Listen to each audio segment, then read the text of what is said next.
There is a yard on every street in America that people drive past slowly. Not a mansion yard. Not a professionally designed yard with a team that comes every Tuesday. Just a yard that somebody made the right decision about at the right time with the right plants. And your neighbors are going to walk past your yard this September and stop. Not because you broke your back out there all summer. Not because you spent a fortune at the garden center every weekend. But because you made one decision this June, the right plants, the right month, the right information, and they didn't. 10 perennials. 1 month. A yard so layered, so full, so genuinely alive with color and texture and movement that people actually slow their cars to look at it. And here is the part that most gardening videos will never tell you, because they want you to keep buying things. Every plant on this list spreads on its own. Every single one comes back harder and bigger every year without you replanting a single thing. And within 3 to 4 seasons, each of them will be producing divisions. Free, fully mature, blooming plants that you will be giving away to your neighbors because you have more than your yard can hold. That is not gardening. That is compounding interest in your own backyard. Now, a lot of people hear the word June and assume they've already missed their window. They think spring is the planting season, and everything after that is just maintenance and regret. That is wrong, and I am going to explain exactly why before this video is over. But first, let's get into the ground. Here are the 10 plants you are putting in the soil this June. Let's not waste another second. Plant 1. Purple coneflower, Echinacea purpurea. If someone told you there was a single flower that could simultaneously look like it belongs on the cover of a gardening magazine, function as a 6-month bird feeder, establish itself in drought without your intervention, and self-multiply into a colony 3 times its size without you lifting a finger, you would say that plant sounds too good to be real. It is completely real. It grows on its own in roadsides across 30 states right now. And somehow, people are still paying $9 a pot for it at garden centers when they could be growing a self-sustaining colony of it for the price of 3 plants and 1 good planting day this June. That plant is Echinacea purpurea, the purple coneflower, and it belongs in every single yard in America. Echinacea purpurea is hardy in USDA zones 3 through 9. That covers essentially the entire continental United States. If you are gardening anywhere from Minnesota to Mississippi, from the Pacific Northwest to the Mid-Atlantic coast, this plant survives your winters, thrives in your summers, and performs for you every single year without any coaxing. Now, about the flowers. Picture a large daisy-style bloom, petals in deep magenta pink, softer rose, bright coral and clean white, all radiating outward from a raised central cone that is a rich, warm copper bronze. That cone is not just beautiful. It is structurally distinctive in a way that makes coneflower immediately recognizable from 50 feet away. It blooms from midsummer, starting around July in most zones, and continues through September without a break. Plant a mix of early and late blooming cultivars. Magnus for big, bold, deep pink, White Swan for clean white contrast, Kim's Knee High if you want a compact front of border option, and you extend that bloom window even further. Here is the fact that almost nobody tells you about coneflower, and it changes the entire way you think about growing it. Those seed heads, the ones you are instinctively going to want to cut down and tidy up every fall, are one of the most important food sources goldfinches, sparrows, dark-eyed juncos, and chickadees rely on between October and February, When everything else in your garden is bare and dormant and brown, those coppery coneflower seed heads are standing like small towers, packed with seeds, feeding birds through the hardest months of the year. Your garden continues working for wildlife from the moment the first frost hits until the snow melts. And you do not spend a single dollar on a bird feeder or a bag of processed seed. Mix to make that happen. Leave the seed heads. That single decision transforms your garden into a functioning wildlife habitat through the entire winter season. Echinacea spreads 2 ways, and both of them cost you nothing. Underground, the crown slowly enlarges each season, producing more flowering stems from the same root system. Above ground, those seed heads drop seeds that germinate into brand new plants the following spring. Within 2 seasons, one coneflower plant becomes a cluster. Within 4 seasons, that cluster becomes a sweeping, self-sufficient colony that looks like it was designed by a professional landscape architect, because a professional landscape architect would absolutely choose this plant. Here is the one thing you need to do. Deadhead spent blooms during peak season to push the plant to produce more flowers, but stop deadheading by late August. Let those last flowers go to seed. That is your bird food for winter, and it is your seed source for next spring's new plants. One decision, made once at the end of August, and your garden rewards you for the next 6 months. In September, when most gardens around yours are looking exhausted and finished, your coneflowers are still standing tall, vivid, upright, full of color. And by February, the seed heads are still there, still feeding birds, while everything else is buried under a foot of snow. This is the plant that earns your yard a second look from midsummer straight through the end of winter. There is almost nothing else you can put in the ground in June that does that. Plant 2. Russian sage, Perennials atriplycifolia. There is a planting strip in your yard right now that you have quietly given up on. Maybe it's along the driveway. Maybe it's that baked, narrow band of soil between the sidewalk and the street. Maybe it's a slope that faces south and gets brutal afternoon heat all summer long.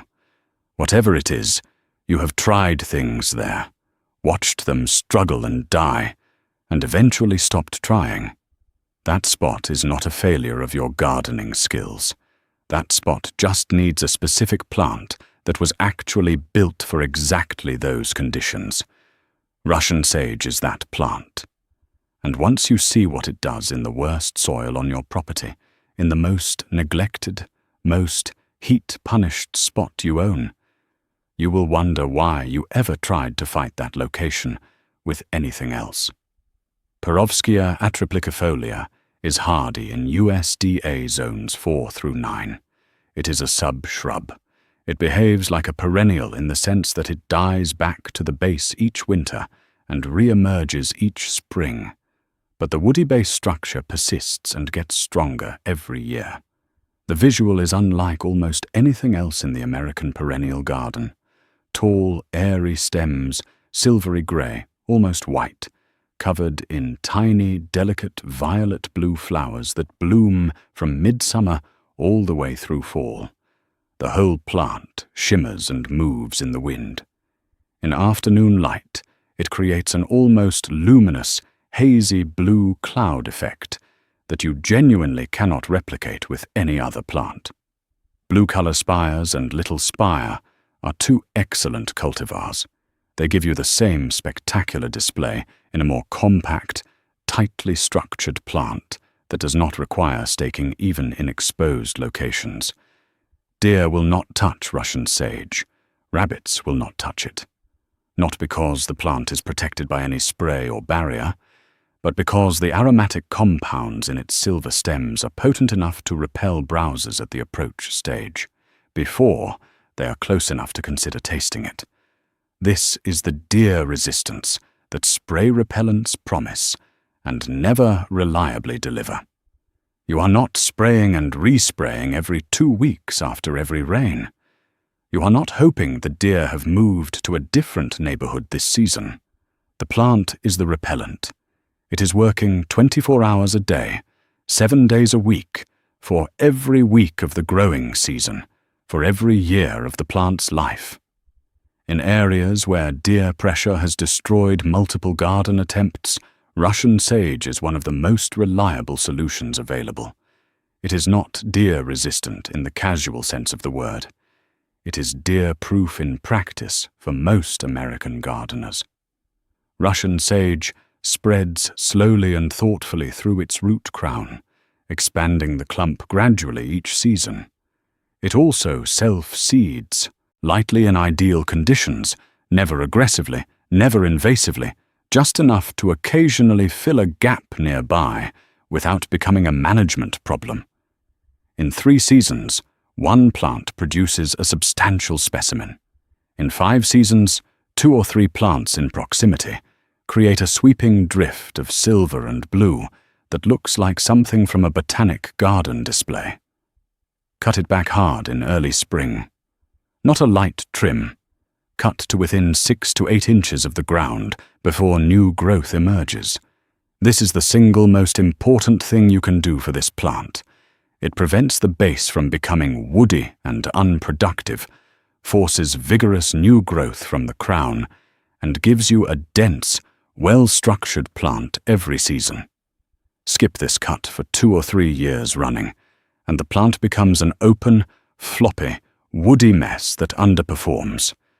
Do it every spring, and it rewards you with exactly the display you planted it for. 3 plants in a row along a driveway edge. That is all. That is a planting decision that costs you under $50, takes 1 afternoon, and produces a display that looks like a professional designer spent $400 an hour putting it together. That is the Russian sage calculation. Nobody else will tell you that. But every landscape professional who uses it already knows it. Plant 3. Shasta Daisy, Leucanthemum ex superbum. If you have ever walked past a cutting garden and thought, I want that. I want a yard where I can cut fresh flowers and bring them inside whenever I feel like it. But then immediately talked yourself out of it, because you assumed it required too much space, too much expertise, or too much ongoing commitment. This is the plant that dissolves every one of those objections simultaneously. One mature clump of Shasta Daisy produces up to 50 simultaneous blooms at peak season. That is 50 cut flowers from one plant that you planted once. Leucanthemum ex superbum is hardy in USDA zones 4 through 9. Clean white petals in a perfect ring around a bright, warm yellow center.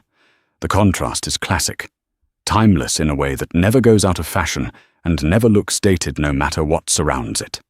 It blooms from June through September, giving you the full arc of summer color from the very first warm weeks all the way through fall. And in the vase, cut stems of Shasta Daisy remain fresh and upright for a full week without any special treatment, no flower food packets, no complicated conditioning. Just water. When you are choosing your cultivar at the nursery, find Becky. It is the single most heat-tolerant, longest blooming, most structurally upright Shasta Daisy available to American gardeners. In the middle of a July heat wave that flattens other varieties, Becky is still standing straight, still producing, still performing. That is the one you want. Most perennial plants give you a single bloom flush and call it a season. Shasta Daisy, when managed correctly, will produce 2 to 3 distinct flushes across a single growing season. The mechanism is simple. When you deadhead consistently during the first flush, removing spent blooms as they fade, you redirect the plant's energy away from seed production and back into flower bud development. the plant produces another round of blooms. And if your growing season is long enough, another round after that. It is the same principle as the most productive kitchen herb gardens. The more you cut, the more it produces. Shasta daisy works on exactly that logic. Shasta daisy expands through crown offsets. The central clump pushes new rosettes outward each season, gradually widening its footprint. It also self-seeds modestly, dropping seeds near the parent plant that germinate the following spring. Every 3 years, dig and divide the clump in early spring. Each division is a complete, blooming plant. At $10 per Shasta daisy at any garden center, a 3-year-old clump can yield 6 to 8 free divisions in a single morning. That is $60 to $80 worth of plants from one shovel and 30 minutes of your time. Deadhead aggressively during peak bloom to maximize your flower count. Then stop deadheading at the very end of the season and let the last round of flowers go to seed. Those seeds will produce seedlings near the parent plant next spring, expanding your colony for free. This is the 2-mode management approach that experienced gardeners use and almost nobody else talks about. Aggressive deadheading early in the season, then a complete hands-off approach at the end. Both decisions cost you nothing, and both pay significant dividends. Before we get to plant 4, I need to ask you something honest. How many times in the last 3 springs have you stood at a garden center register with your arms full of things you were replacing from the year before? Annuals that died because that is what annuals do. Perennials that didn't come back because nobody told you which ones actually re-establish reliably in your zone. Plants that the tag said were easy and turned out to be anything but. If this channel has already given you one piece of information that would have saved you even one of those trips, subscribe right now. It is free. It costs you nothing. And it means this kind of specific, zone-aware, practical information finds you every single week instead of you having to go looking for it. Hit that button. We are halfway through plant 3, and the next 7 are just as good. Plant 4. Sedum/stone crop, Hylotelephium spectabile, autumn joy. Most summer gardens have a peak and a collapse. You have probably watched it happen in your own yard. Everything is full and lush and abundant in late June, hits some kind of glorious maximum in July, and then by mid-August, it looks like the whole thing quietly gave up. That is not your fault. That is the normal arc of summer plantings, and the way you fix it is not by planting more things that peak in July. The way you fix it is by adding plants specifically designed to pick up exactly where everything else leaves off. Autumn Joy Sedum is that plant. And it does not just pick up the slack in fall, it does something genuinely unusual in the perennial world. It gives you 6 continuous months of visual interest from a single planting. In the ground, in one spot, doing something beautiful from June straight through December. Hylotelephium spectabile, autumn joy, formerly classified as Sedum spectabile, which is why you will still see it labeled as sedum at most nurseries, is hardy in USDA zones 3 through 9. The color transformation across its bloom season is extraordinary, and unlike anything else in the perennial catalog, it emerges in late spring with tightly packed, lime green flower buds arranged in flat-topped clusters the size of dinner plates. Through July and into August, those clusters shift to a warm, dusty rose. By September, they deepen to a rich, saturated salmon pink. By October, they have turned to copper red. And when frost finally arrives and the season ends, the dried flower heads remain standing through December. A warm, rust-bronze structure in the garden that holds texture and visual interest even under snow. 6 months, 1 plant, 1 spot, 0 replanting.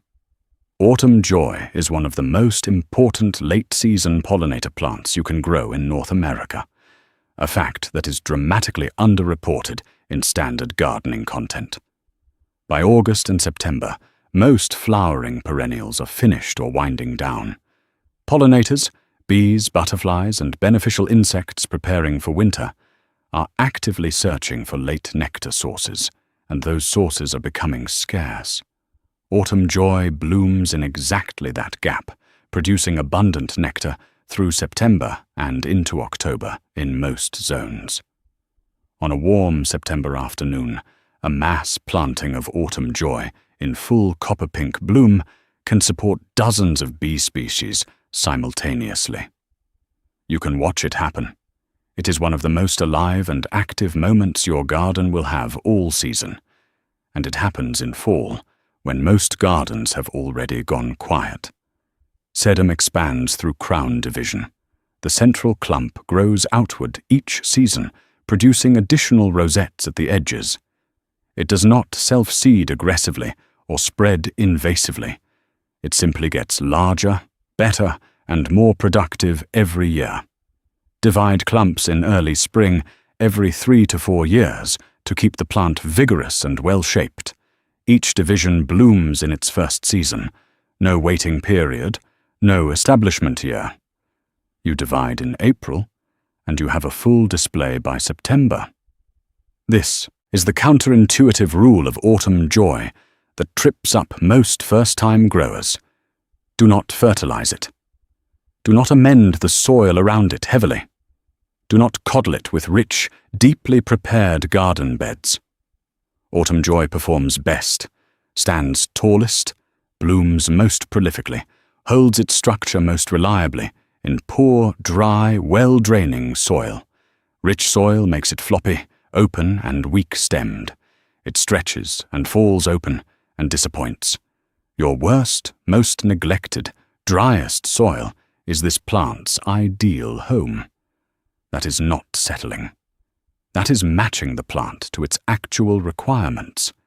Give it that, and it will perform exactly as the nursery tag promises. Plant 5, Blazing Star / Liatris, Liatris spicata. Every pollinator in your zip code already knows where the Liatris is. Bees track it by scent before they can see it. Monarch butterflies locate it during migration and treat it as a critical refueling stop on a journey that covers thousands of miles. Your job is simply to have some of it in your yard, so that when those pollinators arrive, and they will arrive, they have a reason to stay. Liatris spicata is native to North America, hardy in USDA zones 3 through 9, and unlike any other upright perennial in the American garden catalogue. Most flowering plants open their blooms from the bottom of the stem upward. Liatris does the opposite. It opens from the top of its flower spike downward, creating a visual effect that is unusual enough to make people stop and look closely the first time they see it. The flower spikes are vertical, bold, and vivid. Deep rosy purple and bright magenta, rising 2 to 4 feet above strappy, grass-like foliage. When you plant a grouping of 5 to 7 spikes together, the display is architectural in the way that few flowering perennials achieve.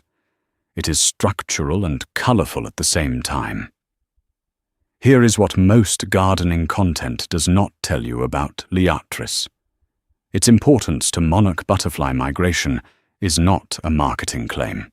It is documented in peer-reviewed research from Monarch Watch and multiple university entomology programs. Monarch butterflies migrate from their northern breeding grounds to their overwintering sites in central Mexico, a journey of up to 3,000 miles. Along the eastern and central flyways, late-season nectar sources are critical. The monarchs that successfully complete that migration are the monarchs that found enough fuel. The ones that don't find sufficient late-season nectar don't make it. Liatris blooms in July and August, precisely when monarchs are beginning their southward movement. Growing it in your yard puts a refueling station in the migration corridor. That is not a small thing. It is one of the most direct, most measurable contributions a home gardener in America can make to monarch butterfly survival. You plant 5 Liatris corms this June. A monarch butterfly lands in your yard in August. That is a direct line of cause and effect. Liatris grows from corms, small, rounded, bulb-like structures that expand underground each season, producing additional corms as the plant matures. Over 3 to 4 seasons, one corm becomes a multi-stem clump, producing dozens of flower spikes simultaneously.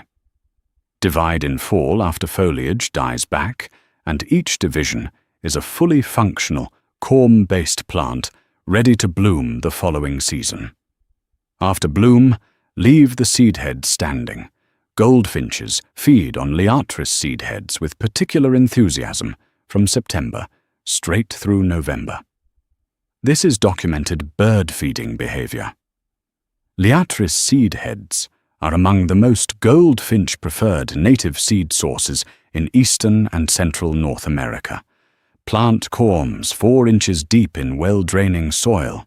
This is non-negotiable. Liatris corms in poorly drained soil will rot before they ever establish. And that failure will feel like a mystery because the plant is so reliably easy in the right conditions. Drainage is the single variable that determines success or failure with this plant. Get drainage right, and Liatris requires almost nothing from you beyond planting. Before we move to plant 6, I want to hear from you. Have you ever tried to grow Liatris before? Or do you have a spot in your yard that is specifically looking for something with this kind of vertical structure? Something that goes up instead of spreading out? Drop it in the comments. Tell me your state. Tell me your zone if you know it. Tell me what you've tried in that spot. I read every comment, and the questions and situations you describe directly shape the videos that come next. This is a two-way conversation, and I take that seriously. Drop it below. Plant 6. Coreopsis. Coreopsis verticillata moonbeam. If someone told you there was a perennial that bloomed continuously, not for 6 weeks, not for 8 weeks, but for 20 weeks straight, you would probably assume they were exaggerating for effect. That is a reasonable assumption, because in the perennial world, 20 continuous weeks of bloom is almost unheard of. University horticultural performance trials have documented Coreopsis verticillata moonbeam producing over 20 weeks of uninterrupted bloom under real growing conditions. That is not catalogue language. That is institutional research. That is a plant performing at a level that almost nothing else in American home gardening matches. And it does all of this with zero irrigation, once established, in full sun, in poor soil, while drought is happening around it. Coreopsis verticillata. Moonbeam is hardy in USD, A zones 3 through 9. The flowers are soft, pale yellow, a warm, cheerful lemon color that is easy to combine with almost everything in the garden. The foliage is thread-like and feathery, creating a cloud-like effect that makes the whole plant look like it is floating above the soil surface. It blooms from June all the way through October in most American growing zones. When everything planted in May is looking tired by late July, Moonbeam is hitting its stride. It does not slow down in summer heat. Heat is, if anything, what it runs on. At mature size, one plant spreads to fill a 3-foot diameter without any help. In 2 seasons, a grouping of 3 plants creates a solid, weed-suppressing mass of golden yellow that requires almost no management. Moonbeam is one of the most effective weed-suppressing perennials you can grow in a full-sun border.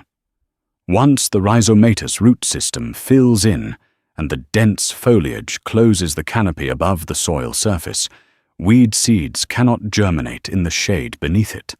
The plant shades them out before they ever establish. In the areas where moonbeam is growing at full density, you stop weeding. Not because you decide to stop, because there is nothing to weed. For gardeners who spend significant time every season managing weed pressure in their borders, mass-planted Coreopsis is one of the most practical and cost-effective long-term solutions available. Moonbeam spreads aggressively through underground rhizomes, more aggressively than most other Coreopsis varieties, which is exactly what makes it such an effective ground cover and weed suppressor. One plant fills a 2 to 3 foot spread in a single season. In 2 seasons, that same plant needs dividing. Divide every 2 to 3 years in early spring, lifting the rhizome mat and separating it into sections. Every section is a complete, fully functional plant that blooms in its first season. One original plant eventually produces dozens of free divisions. In midsummer, mid-July works well in most zones. Shear the entire plant back by 1/3. Cut it down significantly. This feels counterintuitive when the plant is blooming and looking good, but this single cut prevents the center from becoming woody, stimulates a flush of fresh new growth, and substantially extends and enriches the fall bloom display. Gardeners who skip this step get a plant that gradually opens up in the center, develops a woody base, and produces progressively less bloom each season. Gardeners who do it get a dense, vigorous, ever-improving plant that blooms harder in year 3 than it did in year 1. 6 plants in. If you have been taking notes or mentally flagging which of these you are going to plant first, I want you to do one thing before plant 7. Subscribe to this channel right now, not at the end of the video. Now, here is what I know about the people who subscribe in the middle of a video rather than the end. They are the ones who actually implement what they learn. They are the ones who send me photos in October of yards that look completely different than they did in June. They are the ones whose gardens change. Every gardener who subscribed during plant 3 is already ahead of you right now. Join them. Hit subscribe, hit the bell, come back next week for the next video, because it is just as specific, just as deep, and just as actionable as this one. Do it now, before plant 7 starts. Plant 7. Salvia. Salvia nemorosa caradonna. Every professional landscape designer in America has a short list of plants they reach for constantly, not because they are exotic or unusual, but because they solve problems reliably, perform beautifully across a wide range of conditions, and work with almost everything placed near them. Caradonna salvia is on every single one of those lists. The reason is not complicated. It is one of the most visually striking plant combinations available in any perennial. Deep violet-purple flower spikes on stems that are so dark, almost black, that the contrast looks almost impossible. It looks like something a photographer would artificially enhance. It is that vivid. And then it does it all over again. 6 weeks after the first bloom flush ends, it produces a complete second round. In warm zones, a third round is possible. 3 full bloom seasons from one plant in 1 year. That is not what most gardeners expect from a single perennial. Salvia nemorosa caradonna is hardy in USDA zones 4 through 8. It blooms in late spring through early summer, June in most zones, with a distinctive vertical structure that makes it a natural companion to roses, ornamental grasses, catmint, and coneflower. It is also one of the most reliably pollinator-productive salvias available to American gardeners. Dozens of bee species, both native bees and honeybees, work Caradonna constantly throughout its bloom period. On a warm June morning with Caradonna in peak bloom, the sound of pollinators working it is audible from 10 feet away. If your vegetable garden is not setting fruit the way it should, or your fruit trees are underproducing, proximity to a large planting of Caradonna addresses the pollinator deficit that is almost certainly the cause. The cutback timing with Caradonna is everything.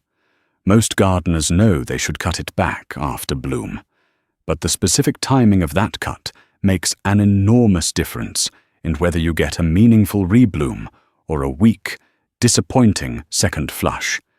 Cut Caradonna back by approximately 2/3 immediately when the first flush finishes, as soon as the flower spikes are spent, not weeks later. That immediacy is important. The plant is already directing energy toward rebudding, and if you catch it in that window, the second flush is vigorous and dense. Wait 3 to 4 weeks, and the rebloom is smaller, later, and less impressive. The same principle applies to the second flush. Cut it back promptly, and in zone 6 and warmer, you often get a third bloom in October. How it spreads. Caradonna expands slowly through crown division. The root crown grows slightly larger each season, producing additional flowering stems. It is not an aggressive spreader, which makes it ideal for formal borders where you want defined structure and predictable behavior. Every 3 to 4 years, divide the crown in early spring to maintain vigor and produce additional plants. Drainage. If there is one word that determines success or failure with this salvia, it is drainage. Crown rot in saturated soil is the only significant failure point for Caradonna. In well-draining soil, this plant is nearly indestructible. In clay soil that holds water, it struggles and often does not survive winter. If your soil drains slowly, amend it with coarse grit and compost before planting, or build a slightly raised mound and plant into that. Do that once, correctly, and you will never lose a Caradonna to drainage again. Plant 8. Penstemon. Penstemon digitalis. Husker red. I am going to tell you something unusual about this plant. The moment you stop and look at it is not when it is in bloom. It is on a random Tuesday in August, when you are walking past it, and the light catches those leaves, those deep, saturated, wine-red leaves, and you stop without planning to, because something about it stopped you. That happens with very few plants. Most perennials are invisible when they are not flowering. Husker red penstemon is remarkable even then. And then a hummingbird shows up, and then you stop going inside as early as you used to. Penstemon digitalis husker red is hardy in USDA zones 3 through 8, one of the most cold-hardy perennials on this entire list.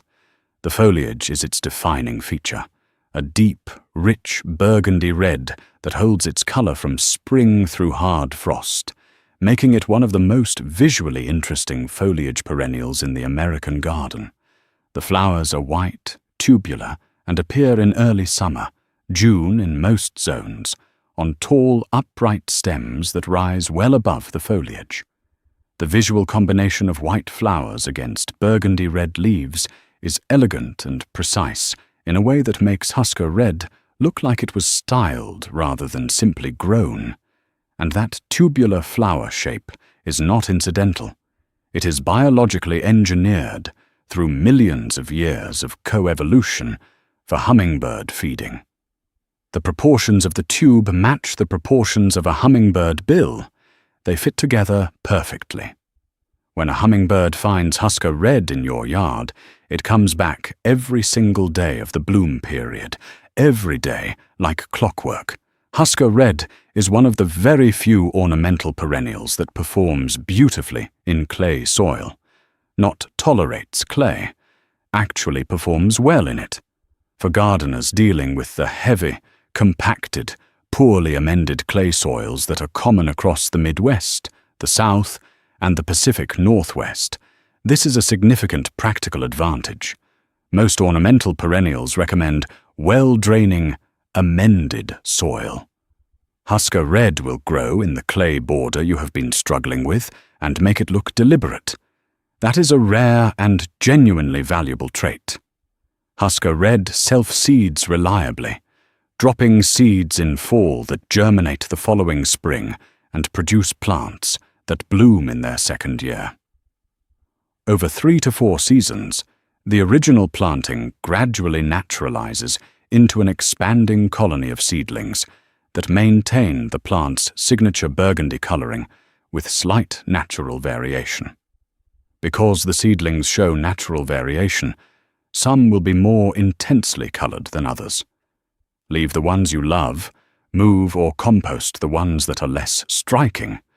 You are essentially running a free, ongoing selection process in your own garden. Leave the seed heads standing through winter and into early spring. They feed small seed-eating birds, and they are the seed source for next season's free seedlings. Cutting them down in fall is the one management decision that interrupts both the wildlife value and the free multiplication cycle this plant runs on its own. Beyond that, plant it, water it during the first 3 weeks of establishment, and then leave it alone. Penstemon digitalis is a North American native. It evolved in your climate, adapted to your soil, and has been growing on this continent since long before anyone was selling it in a pot. Plant 9. Rudbeckia triloba, brown-eyed Susan. There is a version of the classic golden coneflower that most American gardeners have never planted, even though it is, in almost every practical measurement, superior to the standard species they already know. Rudbeckia triloba, brown-eyed Susan. While the standard Rudbeckia fulgida produces beautiful large flowers in significant numbers, Rudbeckia triloba produces hundreds, sometimes thousands, of smaller, equally beautiful blooms per plant, creating a cloud of golden yellow so dense that the foliage beneath it disappears entirely. The plant becomes a dome of gold, and it blooms from July straight through hard frost in most zones, longer than almost any other summer perennial you can put in the ground. Rudbeckia triloba is hardy in USD. A zones 3 through 9. Golden yellow petals surrounding a dark chocolate-brown center. The contrast is warm, vivid, and genuinely beautiful in a way that afternoon light intensifies rather than washes out. When the sun hits a mass planting of triloba in late July or August, the whole thing glows. It is a short-lived perennial, technically a biennial in some zones, but it self-seeds so prolifically and so reliably that once you establish it, it maintains itself indefinitely without any replanting from you. You plant it once, it plants itself every year from that point forward.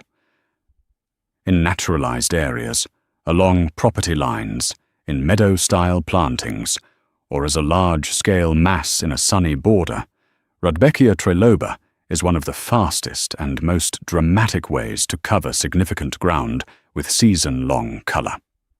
Most gardening content focuses on Rudbeckia fulgida goldsturm, the classic, named cultivar, with large, bold blooms and excellent reblooming. And goldsturm is a great plant. I have talked about it before, and I will talk about it again.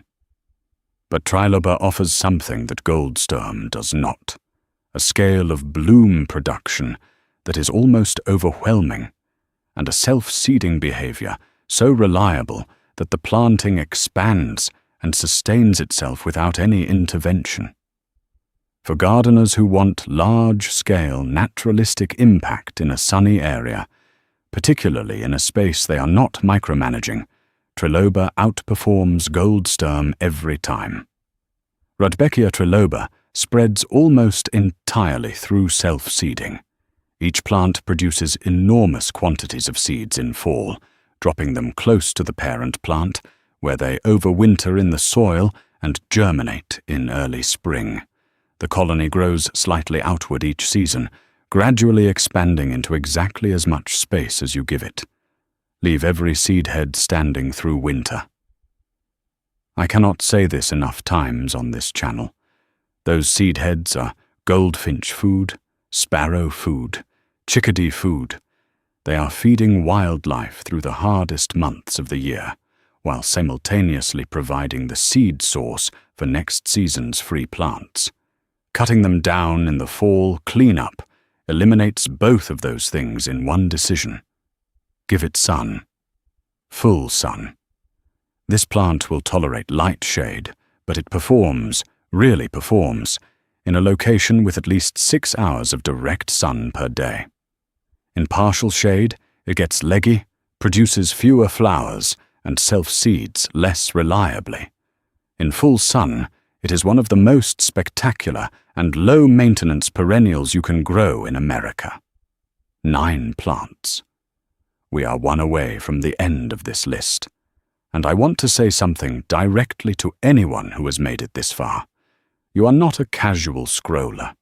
You are genuinely interested in making your garden work better, in understanding why certain plants perform and others disappoint, in getting real information that translates into real results in your specific yard. That is exactly what this channel is built for. Every single week. If you haven't subscribed yet, and some of you watching this have been with me since plant 1 and still have not hit the button, do it now. Hit subscribe.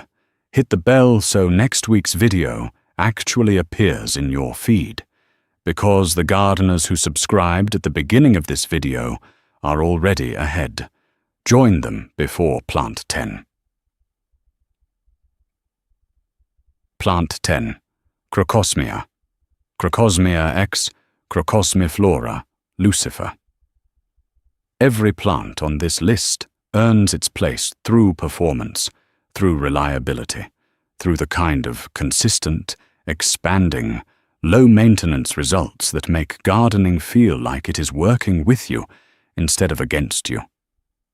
This one is different. This one earns its place through sheer spectacle. Crocosmia Lucifer is not subtle. It does not suggest itself to your garden. It announces itself. Blazing scarlet-red flowers on arching stems over 3 feet tall, with bold, sword-like foliage that looks almost tropical even in a temperate perennial border. When it is in bloom in July and August, it stops people mid-step. That is not an exaggeration. It is the kind of plant that makes visitors ask what it is before they have even finished looking at it. Crocosmia x Crocosmiflora. Lucifer is hardy in USD, A zones 5 through 9, with winter survival in zone 4 possible with adequate mulch protection over the corm bed. It grows from underground corms, small, interconnected, bulb-like structures that expand each season, producing additional corms as the colony matures. The flowers are tubular and vivid scarlet red, a color so intense that it reads as electric in sunlight. They appear on branching, arching stems in July and continue through August in most zones. The foliage, tall, upright, sword-shaped, and a rich, bright green, remains ornamental from the moment it emerges in spring through frost in fall, giving the plant presence and structure across the entire growing season, even in the weeks when it is not flowering. The 3 plants that attract hummingbirds most reliably in North American gardens share one key characteristic: tubular, brightly colored flowers in the red to orange spectrum, sized to match a hummingbird's bill. Bee balm, penstemon, and Crocosmia Lucifer. Plant all 3 in proximity, within 20 to 30 feet of each other, and you are creating a hummingbird destination garden.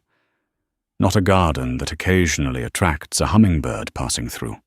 a garden that becomes a regular stop on a local hummingbird's daily territory route.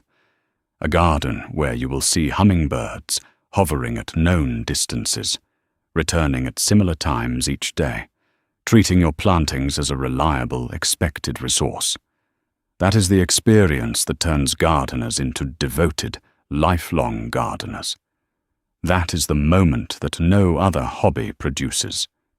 And 3 plants, chosen specifically for that purpose, is all it takes to make it happen. Crocosmia spreads through corm multiplication. Each corm produces additional corms as it matures, and those daughter corms are connected in long chains underground.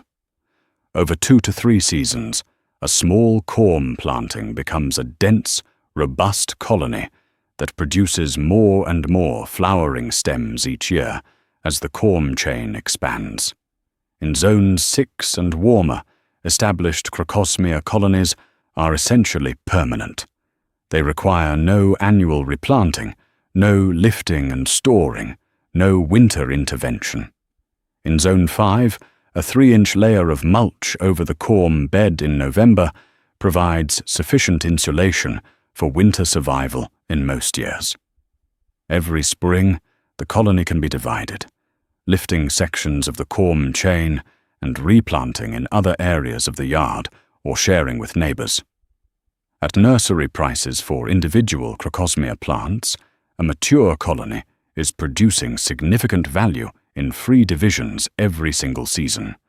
In Zones 5 and 6, mulch heavily in fall. Apply 3 inches of shredded leaves, straw, or wood chip mulch over the entire corm bed before the ground freezes. This is the difference between a colony that returns in spring and a colony that does not. In Zone 4, lift the corms after frost kills the foliage. Let them dry for a week in a warm location and store them in slightly moist peat moss or coir in a cool, frost-free place through winter. Replant in late April. Beyond winter protection in colder zones, Crocosmia Lucifer is one of the least demanding, spectacular perennials you can grow. It wants full sun, reasonable soil drainage, and to be left alone to expand at its own pace. Give it those 3 things, and it will deliver one of the most dramatic displays your yard will ever produce. Why June? Planting works, the biological window. Before we get to the 3 rules that determine whether everything you plant this June succeeds or struggles, I want to address the objection that is sitting in the back of your mind right now.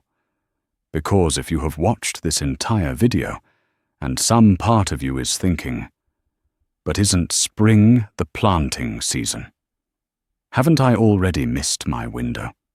I want to settle that question directly and permanently. Spring is the traditional planting season. It is the season the garden centers spend their entire marketing budget promoting. And spring planting is real.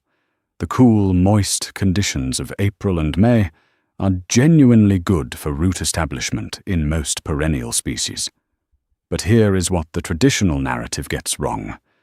June is not the end of the planting window. For the specific perennials on this list, plants that were selected in part because of their heat establishment tolerance, June is its own optimal window. By June, soil temperatures across most American growing zones are settled and consistently warm. That biological warmth accelerates root development in ways that cold April soil cannot. Perennials planted in June soil establish root systems faster in terms of rate. The roots grow more quickly into warm, biologically active soil, even though the establishment timeline is compressed compared to spring planting. The variable that matters most is not when you plant. It is whether the plant's roots have enough time to develop before summer's peak heat stress arrives. For the plants on this list, planted in June with appropriate establishment care in the first 3 weeks, the answer is yes. They can handle it. The honest trade-off. I will be direct about the one genuine trade-off of June planting. The first season display from June planted perennials will be slightly smaller than the same plants put in the ground in April. Some may spend their first summer establishing rather than blooming heavily. That is completely normal. That is not failure. That is a plant building the root infrastructure it needs to be extraordinary in year 2 and beyond. What you are investing in with June or planting is not this season's display. You are investing in every season after this one, and every plant on this list will compound that investment for years, spreading, dividing, multiplying, producing free plants, without you ever spending another dollar on it. April plants give you a better first summer. June plants give you everything after that. The 3 rules. What separates success from struggle. Most gardening content gives you the plant list and stops there. Here are the 3 decisions that determine whether everything on this list performs the way I have described or quietly underperforms while you wonder what went wrong. These 3 rules apply to every plant on this list, in every zone, in every yard type. Rule 1. Water for 3 weeks. Then stop summer planting requires one thing that April planting does not: a deliberate, disciplined watering protocol for the establishment period. For the first 3 weeks after planting, 21 days, water deeply every 2 to 3 days. Not a light surface rinse, but deep watering that penetrates to the root zone. You want to keep the root ball consistently moist while the plant transitions from nursery conditions to your soil. After 3 weeks, step back, reduce watering dramatically, and let the plant begin finding its own water through root extension. This is the critical transition that most June gardeners miss. Continued frequent irrigation after establishment creates shallow, moisture-dependent root systems that cannot handle the drought weeks that every American summer eventually delivers. Plants that learn early to find water on their own are the ones that survive and thrive through dry August without any help from you. Plants that are watered constantly never develop that ability. Water for 3 weeks, then water only during genuine extended drought. That protocol builds resilient, deeply rooted, weather-tolerant plants. Rule 2. Mulch is not optional. In June, in April, mulch is helpful. In June, mulch is essential. The difference matters. A 2 to 3 inch layer of mulch applied immediately after planting, not weeks later, immediately, does 3 things simultaneously that nothing else can replicate. It regulates soil temperature, keeping the root zone cooler and more stable during peak summer heat. It retains soil moisture, dramatically reducing how frequently you need to water during the establishment period. And it suppresses the aggressive weed pressure that peaks in early and mid-summer, competing directly with your newly planted perennials for both water and nutrients. April planted perennials that skip mulching often survive because the cooler temperatures and more frequent rain of spring compensate for the lack of protection. June planted perennials that skip mulching face a combination of heat stress, moisture competition, and weed pressure in their first weeks that is often genuinely challenging for an unestablished plant. Mulch immediately. Keep it 2 to 3 inches deep. Keep it an inch away from the plant's crown so you do not cause rot at the stem base. This one decision makes everything else on this list more likely to succeed. Rule 3. Know what to deadhead and what to leave. The autumn instinct most gardeners have is to cut everything down, clean everything up, and make the garden look tidy for winter.